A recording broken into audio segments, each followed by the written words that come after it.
To break through into enlightenment, the first thing we need to do is break out of our materialist mindset, which is our belief that matter is the only thing that exists. We need to break out of that. We need to see how limiting that is, how self-problematizing it is. The second thing we need to do is break out of consumerism. So by consumerism, I mean this emphasis on choice, which has become a primary emphasis for westernized people, is that we have this emphasis on choice. So one of the things I've been thinking here at the London Buddhist Centre is that when we teach meditation, it's like teaching people to meditate in a multi-story car park, basically. So we've got all the assumptions of modern, westernized, urbanized life still in place.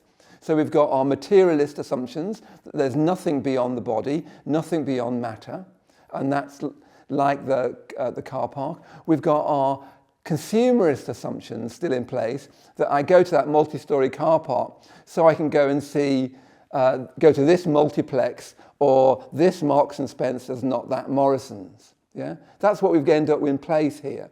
It's like teaching meditation in a multi-story car park where it's materialist, physicalist, brutalist. It's an ugly world, a polluted world, of course, a world completely separate from nature.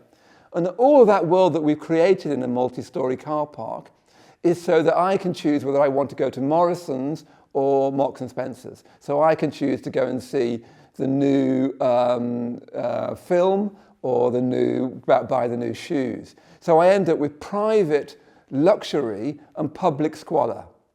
And that's largely the world we've all created. It's not our fault. It's to do with views at large in modern life, that I need to particularly look after me and my choices.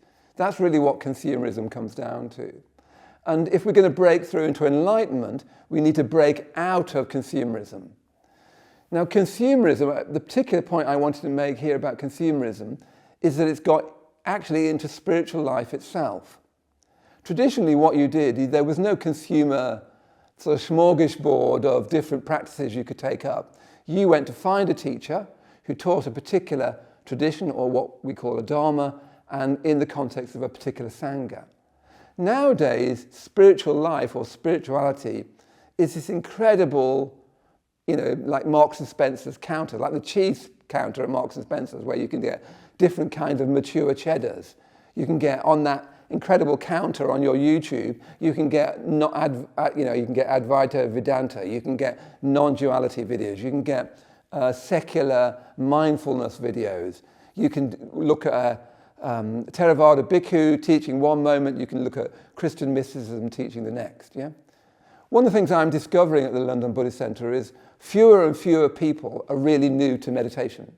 Fewer and fewer people are beginners, which is a real shame, because what's happening is we're losing beginner's mind, I think, because everyone's done an app, everyone's done Headspace, and what's happening is we're learning in this consumer context, this supermarket context of choice, a bit of that, that we think will suit me. Completely understandable and in part of the modern zeitgeist. But it means that you come to meditation having learnt bits and bobs from all over the place. So we need to break through spiritual consumerism. Yeah? That's the main thing. We need to break through spiritual consumerism, and we need to choose a particular teacher, a particular dharma, as it's traditionally called, which just means a coherent set of spiritual practices, and a particular sangha, or group of people who are gathered together around that teacher, around that dharma. And we need to commit our lives to that. Now, to do that, you need to choose one of those things, not a bit of Advaita, not a bit of Zen, not a bit of Dzogchen, not a bit of Triratna. You need to choose one of them and then dedicate yourself to it, which means doing it again and again, not just keep going to a new thing. Yeah? One of the things I'm noticing, even with quite experienced practitioners, they're moving on from the next book to the next new book and not really putting any of it very much into practice. All very much part of our modern consumer zeitgeist, all very much part of the multi-story car park we're currently trying to teach Buddhism and meditation in. So you don't need to choose Triratna, this isn't a video about that, but you do need to choose a spiritual path with a single teacher with a coherent set of practices. That's really the breakthrough we need to make, because that's how we go deeper in life.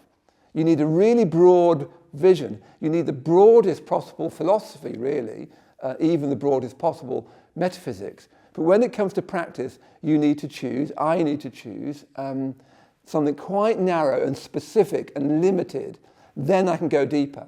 So breaking through consumerism really is breaking through superficiality.